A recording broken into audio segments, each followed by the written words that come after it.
wabarakatuh. Terima kasih. Puji syukur kami ucapkan kepada junjungan kita Nabi besar Muhammad SAW. Berkat rahmatnya kita bertemu pada siang hari ini dalam keadaan sehat walafiat. Yang terhormat kepada sekolah SDN Sukabumi 1 yang kami hormati rekan guru dari SDN Sukabumi 1 beserta staf. Baik Bapak Ibu, kami berdua di sini berkolaborasi akan membahas tentang diseminasi disiplin positif. Nah, sebelum kita mulai tentang diseminasi disiplin positif, di sini ada satu peristiwa. Jika Anda dan teman Anda akan melakukan kegiatan, coba lakukan. Anda adalah A. Tugas Anda adalah mengepalkan salah satu tangan Anda. Coba Anda bayangkan bahwa Anda menyimpan sesuatu yang sangat berharga di dalam kepalan tangan Anda. Anda perlu menjaga benda tersebut sekuat tenaga Anda karena begitu pentingnya untuk kehidupan Anda. Tugas rekan Anda yang B adalah mencoba dengan cara untuk membuka kepalan tangan Anda. Teman Anda B boleh membujuk, menghardik, mengintimidasi, memarahi, menggoda, menggelitik, bahkan menawari Anda uang agar Anda bersedia membuka kepalan tangan Anda. Di sini ada dua, yang satu jadi A dan yang satu jadi B. Sekarang saya bertanya kepada Bu Nunung, jika Bu Nunung menjadi seorang A, apa yang akan Bu Nunung lakukan dalam genggaman Bu Nunung itu? Mempertahankan. Ada orang seperti dia, Bu? Tetap ditanyakan hal yang terpenting. Oke, baik. Tepuk tangan dulu buat Bu Nunung. Bu Nunung akan bertahan dengan sebuah rahasia besar. Walaupun ada orang seperti dia di depan Bu Nunung, Bu Nunung tetap mempertahankan diri saya. Terima kasih Bu Nunung. Nah, ini adalah dia juga sudah menyatakan bahwa arti dari kata disiplin berasal dari bahasa Latin disiplina, yang artinya belajar. Kata disiplin juga berasal dari akar kata yang sama dengan disiplin atau murid atau pengikut. Dengan kata lain, seseorang yang memiliki disiplin diri berarti mereka bisa bertanggung jawab terhadap apa yang dilakukannya karena mereka mendasarkan tindakan mereka pada nilai-nilai kebajikan universal. Nah, motivasi perilaku manusia itu ada tiga. Yang pertama adalah untuk menjadi orang yang mereka inginkan dan menghargai diri sendiri dengan nilai-nilai yang mereka percaya. Yang kedua, untuk mendapatkan imbalan atau penghargaan dari orang lain. Dan yang ketiga adalah untuk menghindari ketidaknyamanan atau hubungan. Nah, mari kita simak video tentang motivasi perilaku agar Bapak Ibu lebih paham lagi.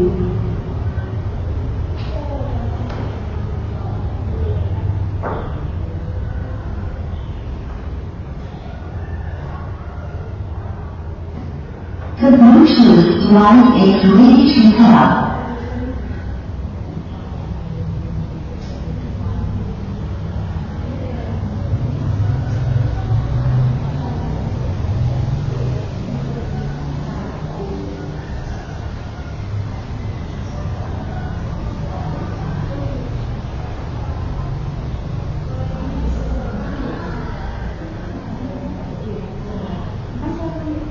The Bluetooth device is connected successfully.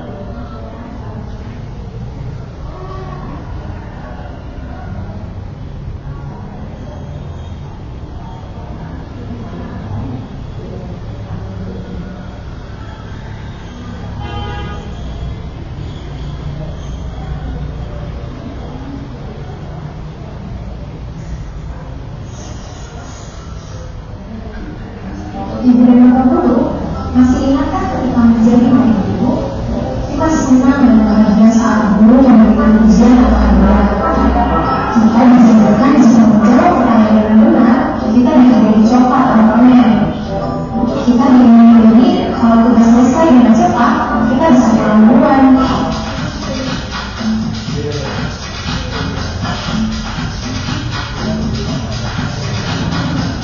Terkadang kita memberikan hadiah atau ujian pada murid supaya mereka termotivasi dan semangat.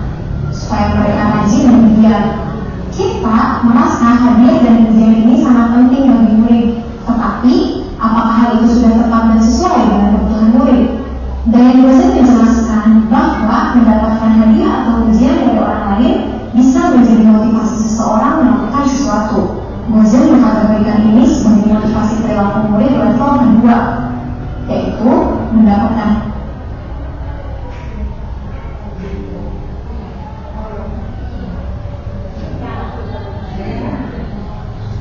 hadiah atau ujian. Di video sebelumnya sudah kita bahas motivasi perilaku murid level pertama, yaitu menghindari rasa sakit atau hukuman. Ujian dan iming-iming hadiah bisa mempengaruhi perilaku murid.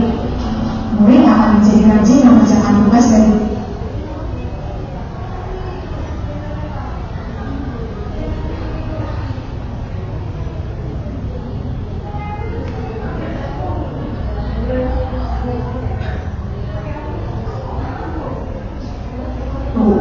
bahkan saling berkompetisi untuk mengerjakan tugas sebaik mungkin. Namun, perilaku ini dekat dengan rasa kecewa.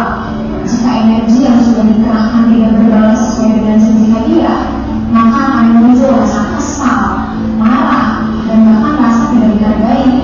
Ini karena hadiah dan ujian adalah motivasi yang datang dari luar diri mereka, atau disebut motivasi eksternal. Mungkin ada murid yang sudah memiliki motivasi internal untuk rajin belajar. Namun, apa yang terjadi dengannya jika motivasi internal yang sudah terbentuk itu hidup?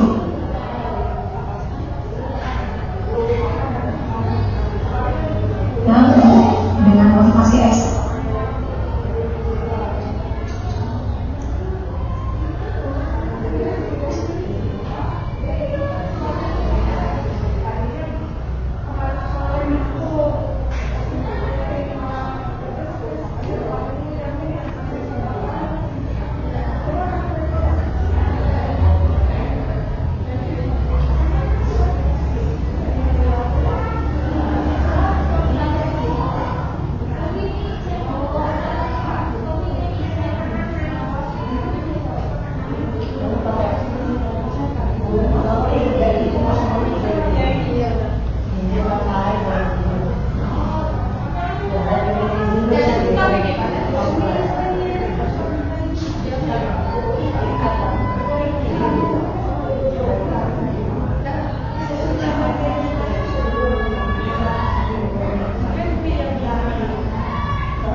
Menjadi motivasi seseorang melakukan sesuatu.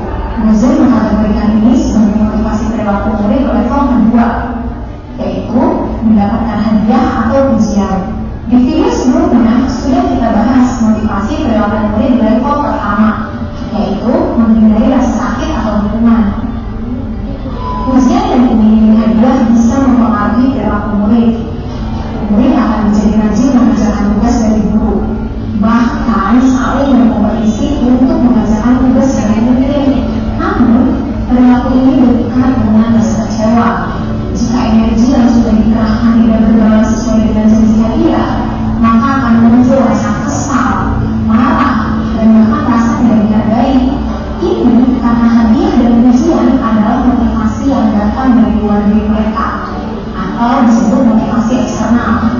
Mungkin ada murid yang sudah memiliki motivasi internal untuk rajin belajar.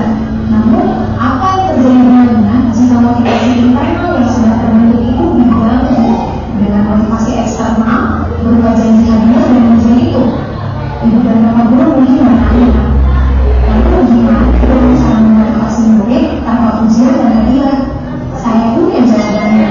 Kita perlu membedakan antara hadiah atau ujian yang dijanji.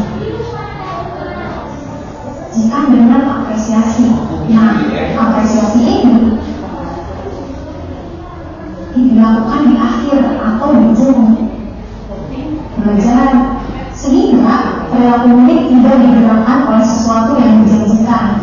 Dan tugas kita adalah mengidentifikasi motivasi perilaku murid supaya kita bisa menstimulasi munculnya motivasi internal dari diri sendiri. Oke, mulai sekarang pergunakan pujian dan egois secara bijak ya Ibu dan Bapak Guru. Hindari menjanjikan dan mengiming-imingi. Apresiasilah secukupnya capaian mereka dan cobalah lebih dekat dengan murid. Pahami motivasi internal yang dimiliki mereka. Setiap murid bisa jadi memiliki motivasi internal yang unik dan berbeda dari murid yang lain. Tumbuhkan dan pupuk motivasi internalnya. Ini yang paling penting. Ibu dan Bapak Guru, mari kita renungkan lagi. Apakah kita sebagai pendidik sudah mengidentifikasi motivasi perilaku yang ditunjukkan murid dengan tepat? Apa yang bisa kita lakukan untuk dapat mengidentifikasi motivasi perilaku murid agar kita dapat membantunya menemukan motivasi internal dalam belajarnya? Selamat belajar Ibu dan Bapak Guru hebat. Salam dan bahagia.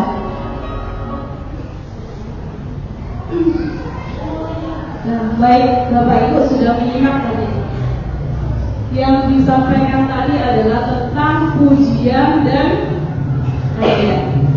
Selama ini yang dilakukan oleh Bapak Ibu kita bagaimana? Apa setiap hari ada hadiah yang dapat diberikan Bapak Ibu kepada anak-anak? Tidak. Lalu ucapan motivasi belajar ya. Karena apa? Biasanya ada yang ayo yang dapat 100 nanti dapat hadiah beng-beng, yang dapat 100 nanti dapat hadiah seperti. Maka yang ada di imajinasi anak-anak nanti, oh iya aku pengen lagi jadi anak. Itu sebenarnya bagus, tapi jangan dilakukan dengan berkala, karena itu yang menjadi tujuan utama kita adalah motivasi. Jadi bagaimana cara kita walaupun tanpa hadiah, anak-anak itu merasa termotivasi seperti itu.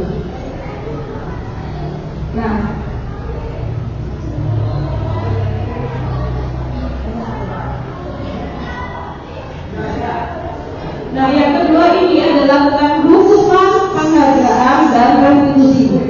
Mari kita simak bersama. Halo dengarnya Ibu dan Bapak Guru, selamat datang kembali di modul hukuman versus konsekuensi versus restitusi.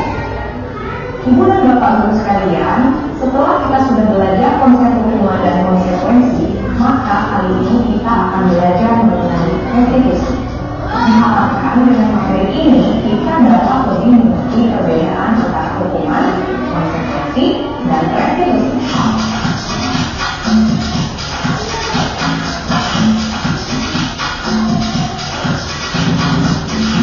Kamu tidak boleh main di luar ya, karena kamu telah tidak sembarangan bertemu.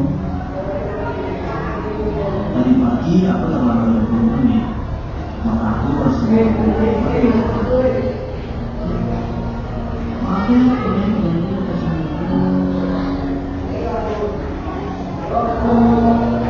Mari kita bermain dulu yuk.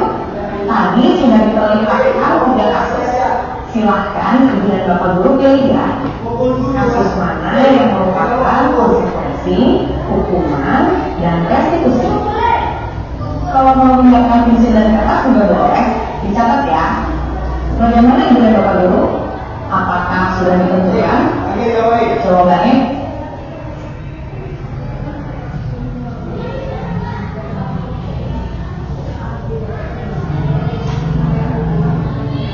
Nah, sudah melihat video yang pertama, anak mencoret-coret anak paut. Dan yang kedua adalah video tentang terlambat 20 menit. Yang ketiga tentang nah, apa yang ketiga?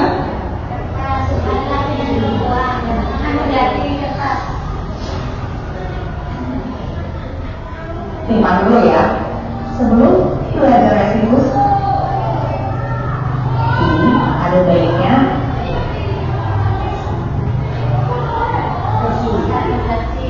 kita mengingat kembali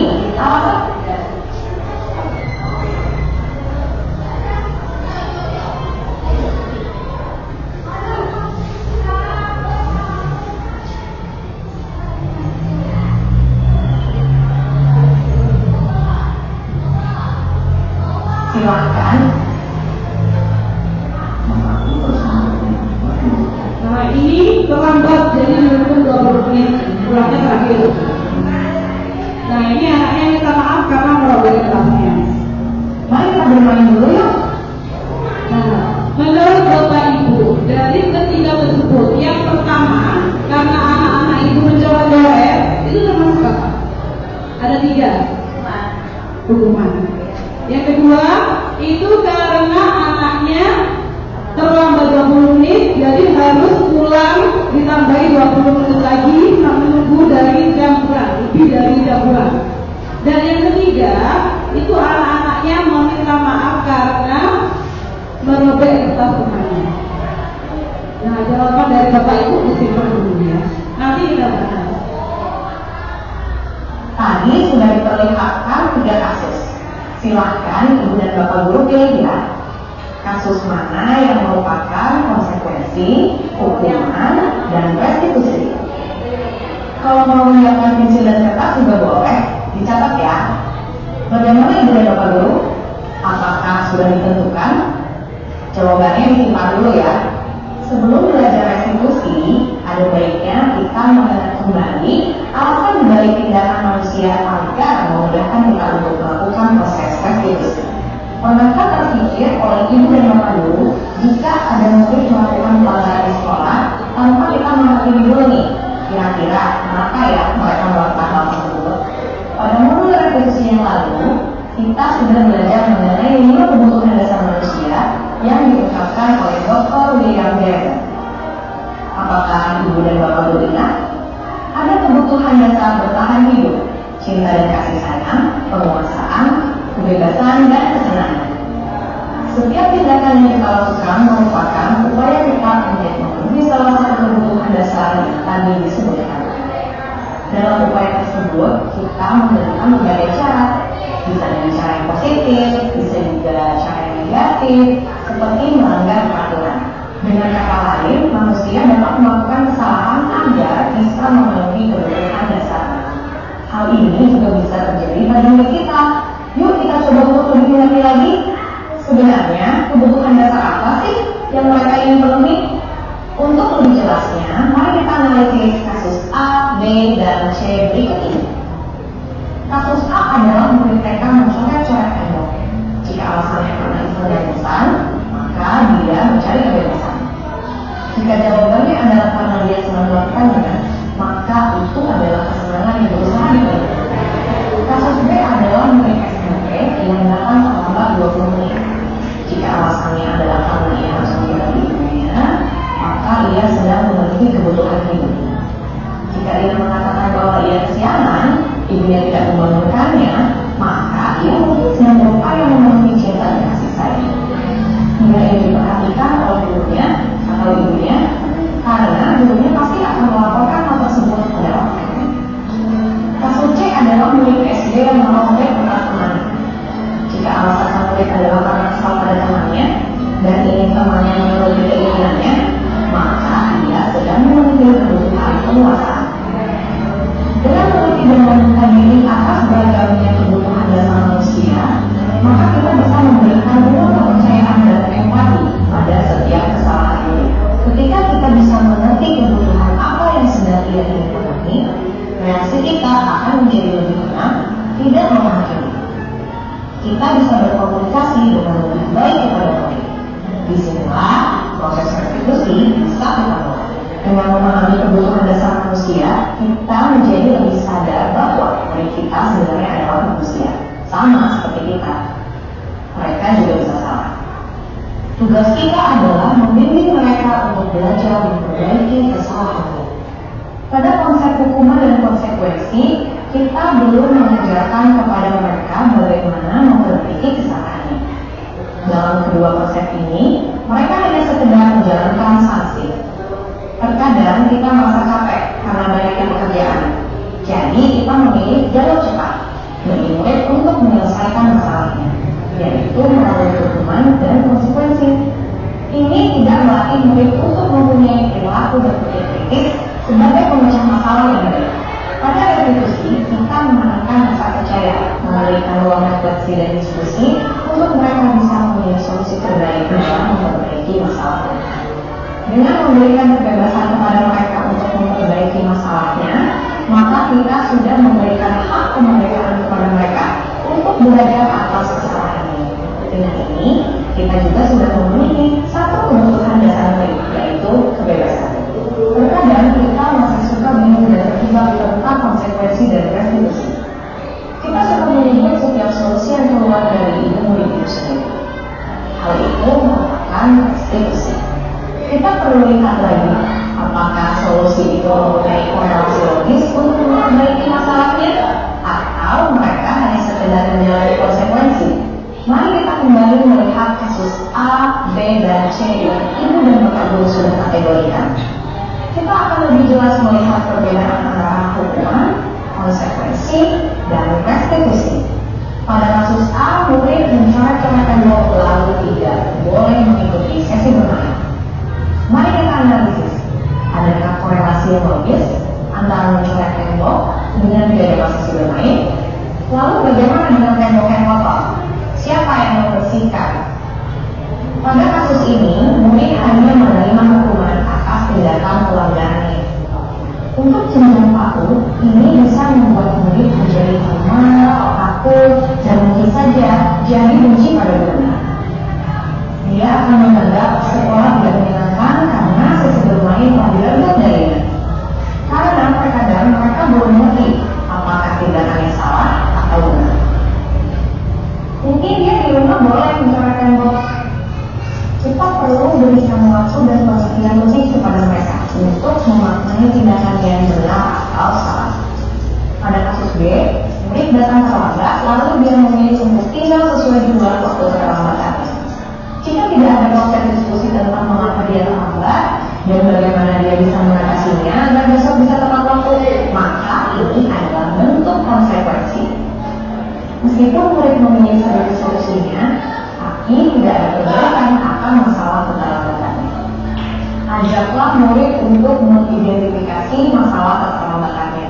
Tanyakan pada mereka apa yang bisa dilakukan untuk mengatasi masalah tersebut. Pada kasus C, murid merobek kertas temannya. Ia meminta maaf dan memilih untuk mengganti kertas tersebut. Dengan meminta maaf, maka ia sudah mengerti bahwa ia berbuat salah.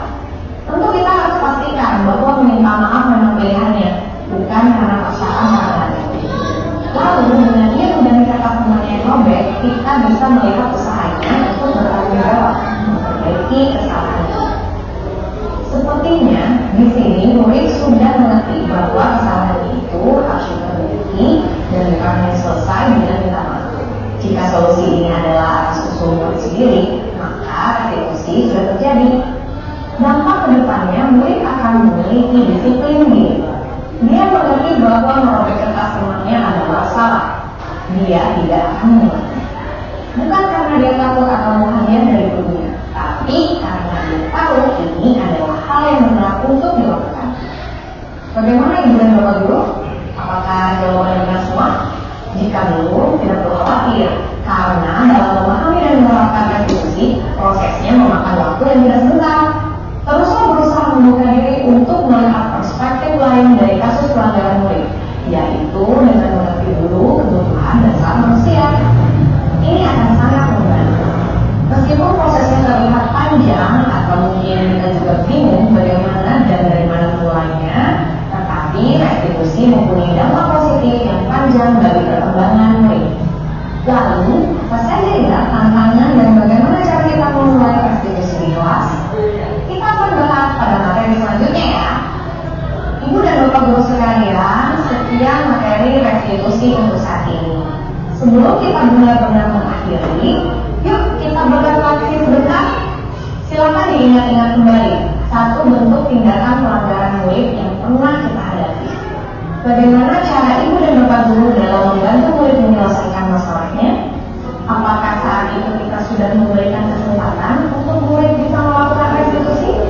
Jika belum, apa yang harus diperbaiki agar proses restitusi dapat kita terapkan? Dari mana kita bisa memulainya? Selamat belajar Ibu dan Bapak Guru. Tetap semangat ya. Salam bahagia Ibu dan Bapak Guru hebat.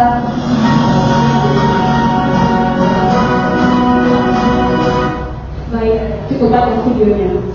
Ini ada hukuman, ada konsekuensi, dan restitusi. Restitusi.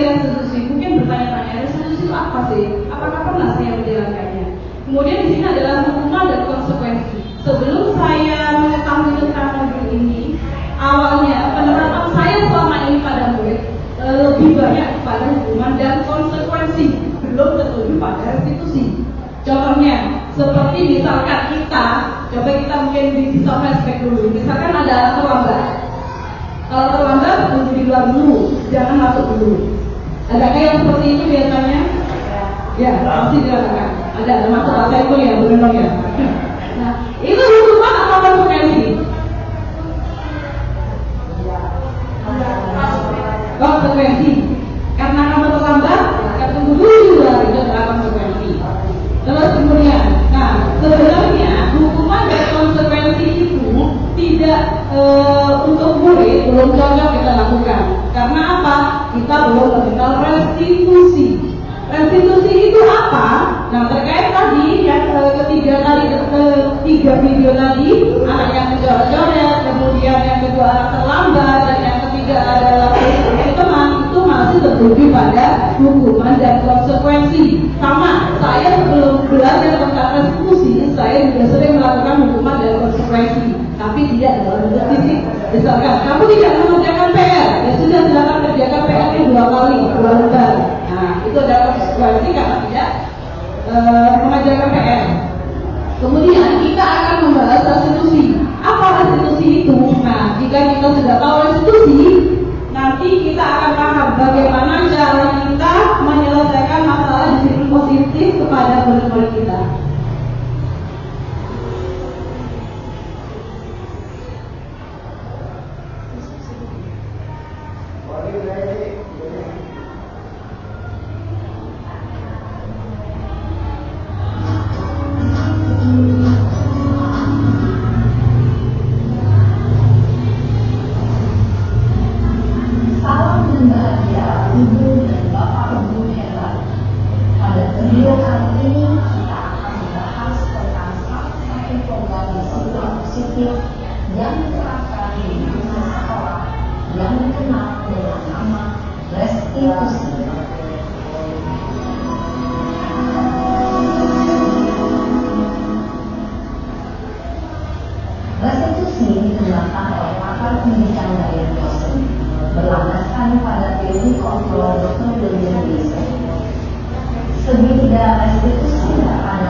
Ya, wajar.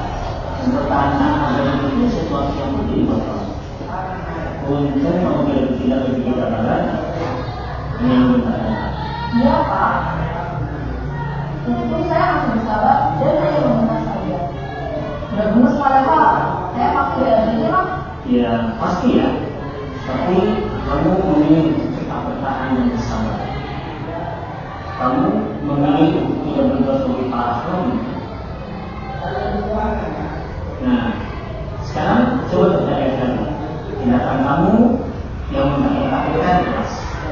Tindakan kamu itu kira-kira sesuai dengan keyakinan keras atau prinsip kamu tidak? Enggak Pak, capek Pak di rumah. Jadi keyakinan atau prinsip mana yang sesuai dengan keinginan kamu? Ya, saya sebenarnya sangat memiliki orang lain. Mungkin saat itu saya menjadi emosi, jadi tidak mengingat seperti itu. Kamu yakin sih menghargai orang lain itu penting buat kamu? Yakin lah Pak. Iya, setuju. Kita harus saling menghargai.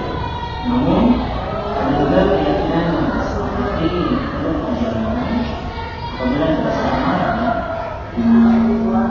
Ya, saya bisa mempraktik mulai dengan diri sendiri. Saya bisa jadi lebih sabar, mungkin mau apa kan? Kira-kira kamu bersedia memperbaiki masalah ini tidak? Bersedia Pak. Kalau kamu memperbaiki masalah ini, kamu akan menjadi orang seperti apa? Saya akan menjadi orang yang bertanggung jawab ya Pak. Dan saya satu api. Iya, menurut kamu bagaimana rasanya menjadi orang seperti itu? Ya nyaman lah, bangga bisa bersabar dengan kami. Baiklah kalau begitu. Yuk kita pikirkan bagaimana memperbaiki masalah ini.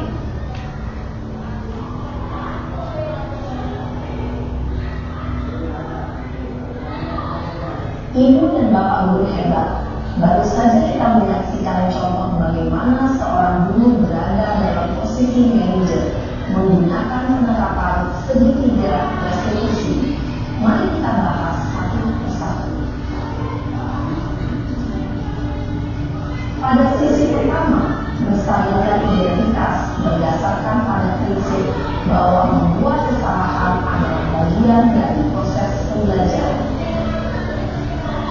Sisi pertama dari segitiga ini berperan bergeser identitas murid dari identitas gagal ke identitas sukses.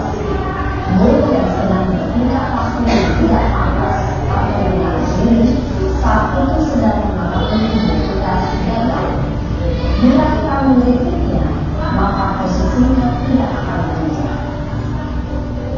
Kita bisa mengajukan pernyataan ini. 1. Membuat kesalahan sesuatu yang wajar. 2. Manusia tidak ada yang sempurna. 3. Kita bisa memperbaiki masalah ini. 4. Saya tidak menanyakan kesalahannya. Saya lebih fokus bagaimana memperbaiki masalah ini. 5. Apakah saat ini kamu tengah menjadi orang yang baik untuk dirimu sendiri? Pada sisi kedua, validasi tindakan yang salah berlandaskan pada prinsip bahwa setiap perilaku berupaya memenuhi suatu kebutuhan tertentu. Guru yang telah memahami teori kontrol akan bergeser dari pemikiran stimulus respon menjadi proaktif dan mencoba untuk mengenali tujuan dari perilaku murid, mengenali dan mengakui kebutuhan murid ini dapat memperbaiki hubungan dengan murid tersebut. Pernyataan atau pertanyaan bisa disampaikan dengan nada suara tidak menghakimi atau memojokkan, sehingga dapat memberikan murid pada posisi positif. 1. Kamu bisa saja bertindak lebih gegabah lagi dari ini. 2. Kamu bukan melakukannya tanpa suatu alasan filter. 3. Kamu melakukannya karena mempertahankan sesuatu yang penting bagimu. 4. Mungkin kamu bisa mempelajari suatu perilaku baru yang lebih efektif. Bersediakah kamu mempelajarinya? Selanjutnya, kita akan simak sisi terakhir, yaitu pengadaan keyakinan. Teori kontrol menyatakan bahwa pada dasarnya kita termotivasi secara implisit pada saat perilaku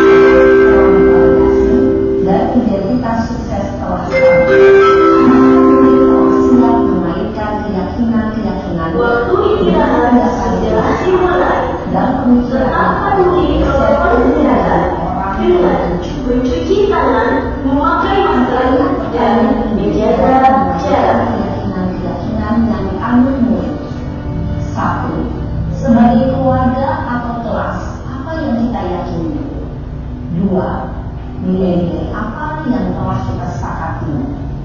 Tiga, seperti apa yang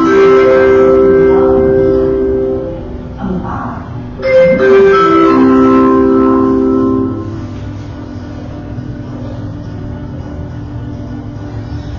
dalam menerapkan segitiga restitusi perlu memperhatikan beberapa hal, yaitu satu, perilaku yang salah perlu dikaitkan dengan nilai-nilai atau keyakinan-keyakinan yang telah disepakati atau disetujui. Dua, kesediaan orang yang melakukan kesalahan untuk memperbaiki masalah. Tiga, pemecahan masalah sebisa mungkin relevan atau memiliki hubungan dengan masalah yang ada. Empat, usaha. Perlu adanya suatu usaha perbaikan dari pihak yang berbuat kesalahan. Lima, waktu. Perlu didedikasikan waktu dari pihak yang berbuat kesalahan. Tanyakan kapan akan mulai diberlakukan usaha untuk memperbaiki masalah.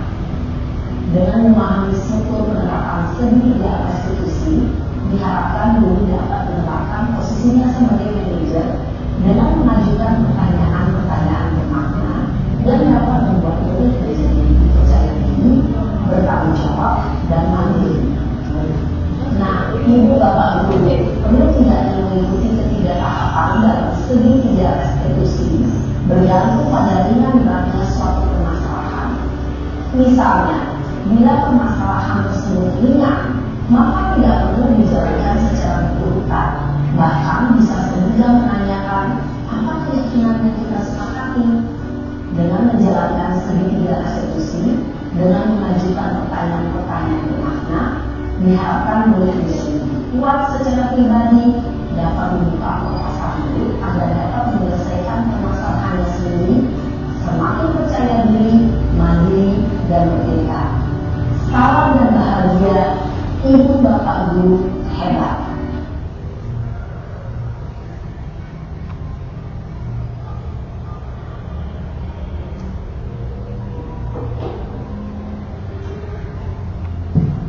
Baik Bapak Ibu, lumayan videonya tadi untuk penjelasan tentang segitiga restitusi. Jadi apa yang Bapak Ibu pahami tentang segitiga restitusi? Ada yang bisa mengambil kesimpulan dari ini?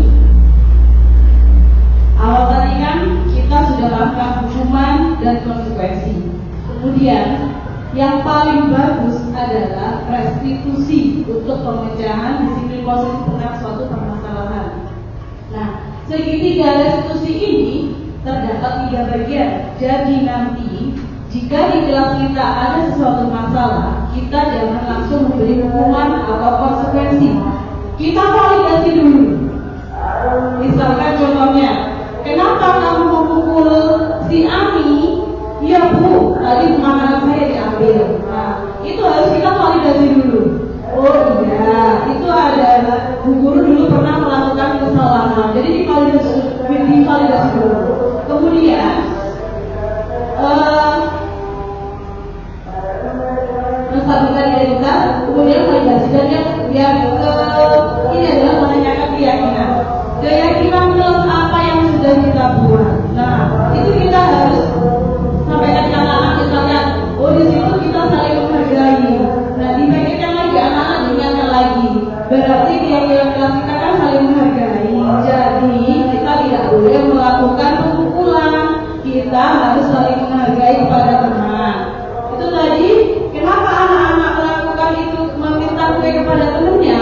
Itu adalah untuk memenuhi kebutuhannya. Mungkin di rumah dia belum sarapan. Pasti ada suatu alasan anak tersebut melakukan suatu kesalahan. Bapak Ibu bagaimana? Apa masih akan melakukan hukuman konsekuensi atau restitusi? Mencoba ya, saya juga mencoba. Karena saya sudah belajar modul ini, saya mencoba menerapkan restitusi dalam kelas saya. Baik, untuk yang segitiga restitusi sudah saya sampaikan, selanjutnya akan disampaikan oleh Bu Novi terkait dengan 5 posisi kontrol yang harus dimiliki oleh seorang polisi. Ya, assalamualaikum warahmatullahi wabarakatuh. Salam berbahagia. Pentingnya kita mengetahui posisi diri atau posisi kontrol seorang guru. Selama ini kita sebagai seorang pendidik, kita hanya fokus untuk melakukan mentransfer yang namanya ilmu, hanya mengajar. Tetapi sebenarnya kita punya posisi-posisi yang harus kita pahami, di mana guru perlu meninjau penerapan disiplin di dalam ruangan-ruangan kelas mereka selama ini. Apakah telah efektif? Apakah berusaha untuk memerdekakan dan memandirikan murid? Bagaimana dan mengapa? Selama ini, Bapak Ibu, seperti yang dijelaskan sama Bu Sina tadi, kebanyakan dari kita selalu memberikan hukuman kepada anak-anak ketika mereka melakukan kesalahan. Misalkan ketika rame, ayo bersalami. Biasanya kita langsung dengan suara kita yang lantang. Nah, kita pahami dulu posisi diri kita atau posisi kontrol yang perlu kita. Ya, ada 5 posisi kontrol: pemukul, teman, pemantau, pembuat merasa bersalah, atau manajer. Bapak Ibu silakan pilih salah satu dari ini yang sering Bapak Ibu lakukan. Kira-kira yang mana yang sering Bapak Ibu lakukan? Sebagai benar katanya Bu Lina, atau sebagai mana? Manajer, ada yang sebagai manajer. Kalau benar sebagai manajer, hal apa yang dilakukan sama Bu Lina? Kemarin ada anak yang namanya Rizky sama Iqbal. Keduanya itu saling menunjukkan barangnya ini punya saya, ini punya saya. Terus saya di depan, saya taruh barangnya itu. Sebenarnya ibu siapa?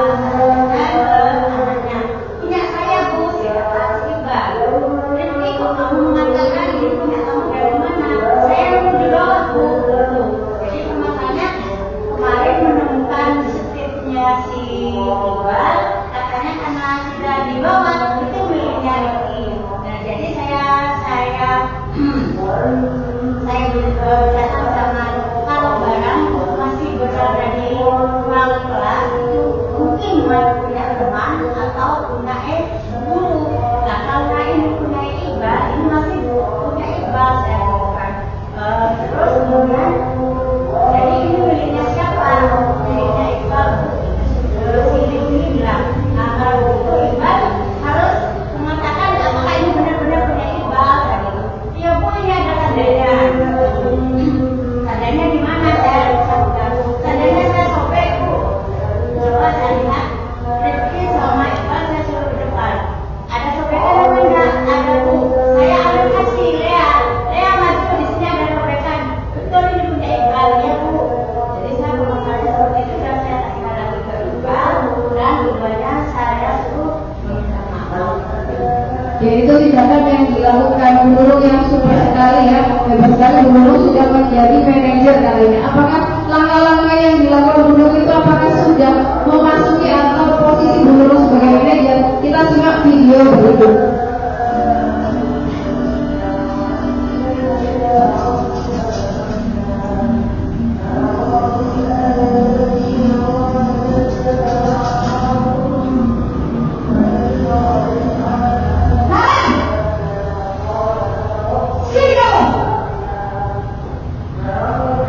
Selamat pagi Bu.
lain hal. Sekali. Ya sudah, lain kali jangan bikin ibu susah lagi ya nak ya. Ibu tidak akan lupa lagi kalau kamu begini terus. Bisa jantungan kalau ibu kerja masuk sekolah. Sana cepat kelas. Maaf ya Bu, maaf sekali.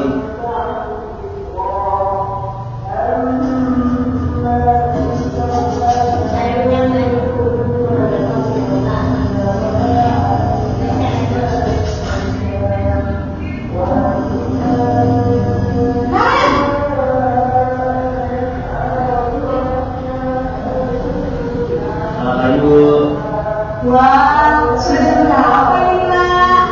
Terlambat lagi ya sayang. Iya Bu, habis ibu saya lupa bangunkan saya Bu. Kamu malah menyalahkan ibu kamu.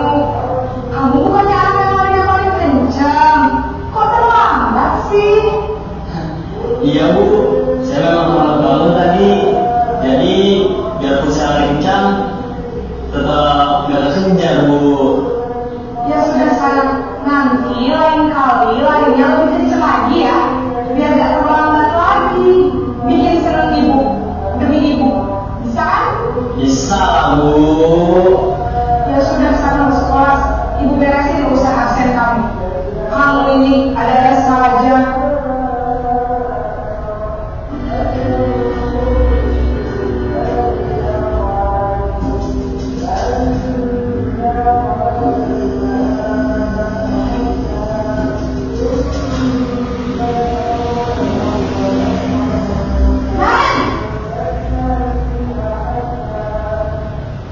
Selamat pagi Bu. Nah, apa peraturan sekolah kita tentang jam berapa kita harus masuk sekolah? Nah, Kita harus di sekolah jam 7 Bu. iya betul. Sekarang sudah jam 7.20. Nah, sudah tahu konsekuensinya jika terlambat hadir. Paham Bu, saya harus tinggal kelas pas jam istirahat selama 20 menit. Iya benar, konsekuensinya demikian. Jadi nanti jam 9.30 pas istirahat, kamu harus tinggal di kelas, kerjakan tugas tambahan untuk ketertinggalan kamu, ya? Baik Bu.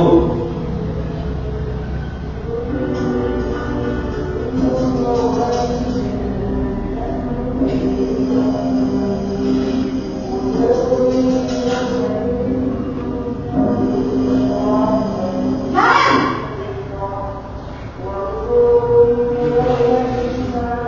Selamat pagi Bu. selamat pagi Naren. Maaf Bu, saya terlambat. Iya, sekolah masuknya jam 7, sekarang sudah jam 7.20. Jadi sekarang bagaimana ini Naren? Maaf Bu, saya lupa salam saya semalam. Baiklah, menurut kamu, kira-kira sekolah yang mana yang perlu kamu tingkatkan? Menghargai diri sendiri dan orang lain mungkin ya Bu. Setuju. Jadi, apakah Naren meyakini prinsip saling menghormati tersebut? Iya Bu, saya meyakininya. Apakah Naren bersedia memperbaiki masalah keterlambatan ini? Bersedia Bu. Bagaimana kamu akan perbaiki masalah keterlambatan ini? Saya akan coba untuk tidak lupa menyajal alat saya Bu. Baik, kalau Naren komputer alat di rumah, ada orang yang kira-kira bisa bantu mengingatkan tidak? Ada Bu, kakak saya, Kak Emma. Ada lagi selain Kak Emma? Selain Kak Emma, ada ibu saya. Baik, jadi yang mengingatkan Naren adalah Kak Emma dan ibu kamu ya? Kira-kira akan mulai start alarm kapan nih Naren? Setelah pulang sekolah, akan segera saya lakukan. Baik, jadi Naren akan setel alarm untuk bangun besok pagi dan akan diingatkan oleh kakak dan ibunda Naren ya. Ada lagi yang mungkin perlu dilakukan Naren agar tidak terlambat bangun lagi. Tidak ada Bu. Baik Naren, terima kasih untuk kerjasama kamu. Sekarang kamu perlu kembali ke kelas untuk belajar. Baik Bu, terima kasih.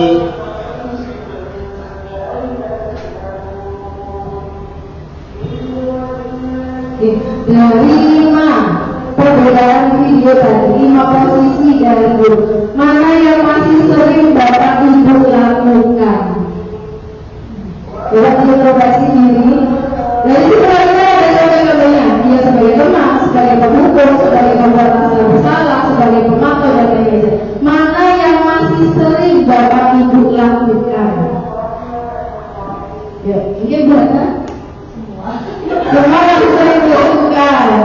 guru besi yang mana yang paling sering dilakukan? Semua sering dilakukan. Jadi masih posisinya semuanya masih dilakukan. Kalau Pak Ahmad lebih ke pemantau, Pak Ahmad lebih ke pemantau. Kalau Bu Hoi pemantau. Kalau Pak Saiful semuanya. Berarti kalau saya berarti sudah pernah melaksanakan yang di posisi manajer berarti. Ya, sudah pernah di posisi manajer. Ya, kita lanjutkan penjelasannya masing-masing.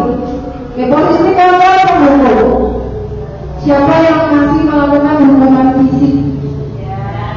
Sudah tidak pernah, alhamdulillah berarti Bapak Ibu sudah tidak pernah melakukan hukuman fisik atau dengan suara yang keras. Masih di sini mengatakan sekolah dapat menekan murid lebih banyak lagi. Biasanya kita mikir apa sih kok biasanya katanya sering menghubung muridnya ya? Enggak. Insyaallah. Ya, kalau merasa bersalah seperti tadi ya, kamu tidak kasihan salah sama Bu Romi, nanti Bu Romi dimarahin kepala sekolah, atau kamu tidak kasihan salah sama Bu Romi, nanti biasa ditegur sama kepala sekolah. Itu adalah posisi di mana kita membuat anak merasa bersalah sama kita. Masih pernah dilakukan, ya. Masih. Kenapa kata itu?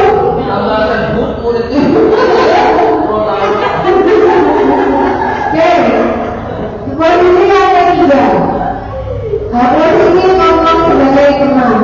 Nah, di sini posisi tidak menyakiti murid, namun akan tetap berupaya mengontrol murid melalui persuasi. Posisi tetap pada guru bisa negatif ataupun positif. Nah, siapa yang sering melakukan kontrolnya sebagai teman? Biasanya sudah ada yang sudah tidak melakukannya. Ada yang masih melakukannya sebagai teman? Masih ada, sebenarnya masih ada dari teman-teman kita yang melakukannya. Masih ada. Mungkin memang tujuannya baik, ya, biar kita bisa dekat sama murid. Tapi itu berdampak pada secara psikologis dan sikapnya murid tersebut. Bisa jadi dia berteman dengan guru yang A, tapi dia tidak bisa berteman dengan guru yang B. Nah, seperti itu. Kemudian posisi kontrol yang keempat yaitu akhirnya sebagai yang memantau berarti mengawasi. Pada saat kita mengawasi, kita bertanggung jawab atas perilaku orang-orang yang kita awasi. Capek gak jadi seseorang yang memantau terus? Ya memang capek. Iya, memang capek. Tetapi memang perlu kita awasi. Karena mungkin dari anak-anak selama ini belum bisa mengevaluasi atau melakukan apa yang sudah menjadi kesepakatan kita. Bapak Ibu sudah pernah kan melakukan kesepakatan di kelas? Sudah punya kesepakatan kelasnya kan? Ya. Jadi antara penonton dan manajer apa perbedaannya di sini? Kalau relasi manajer sebenarnya dijelaskan dulunya tadi. Ketika kita melakukan posisi manajer berarti kita sudah melakukan yang namanya segitiga restitusi. Ya, melakukan segitiga restitusi di mana siswa sudah bisa melakukan konsekuensi atau perubahan apa yang harus terjadi pada dirinya sendiri. Segitiga restitusi itu ketika kita melaksanakannya, maka kita sudah berposisi sebagai manajer. Maka yang paling utama kita lakukan sebenarnya adalah pembelajaran kita di sekolah kita. Jika kita ingin menerapkan yang namanya disiplin positif, maka posisi manajer inilah yang paling tepat kita lakukan. Dimana kita selalu menstabilkan kondisi, kemudian memvalidasi tindakan, dan juga mengingatkan lagi tentang yang namanya keyakinan atau kesepakatan kelas. Gunanya kita melakukan kesepakatan kelas itu seperti itu. Ya, bukan hanya sebagai pelajaran di kelas, bukan hanya sebagai sesuatu yang menakutkan bagi anak-anak, tapi bagaimana mereka bisa menyadari pentingnya melaksanakan yang namanya kesepakatan kelas. Oke, kesimpulan dari penerapan program disiplin positif adalah guru memiliki standar kepribadian profesional dan sosial yang baik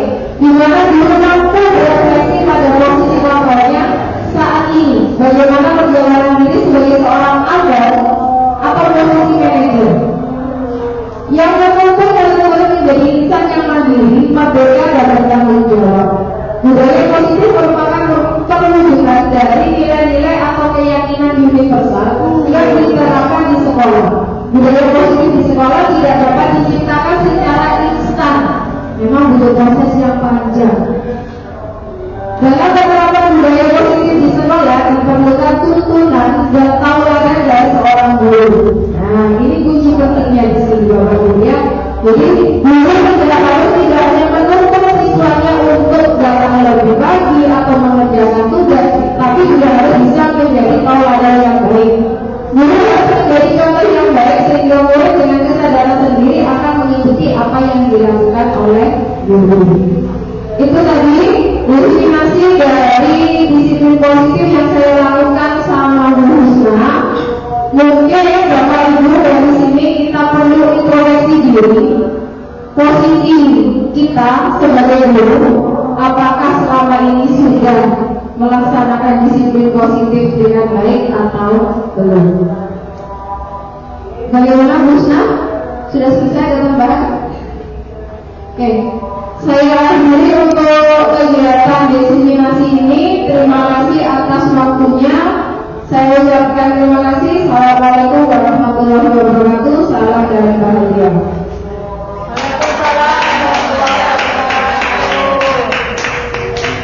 Kalau buat kelas 1 bisa nggak? Lanjut Bu Lina. Lanjut Bu Lina. Bu Lina langsung Bu Lina. Ayo Bu Lina.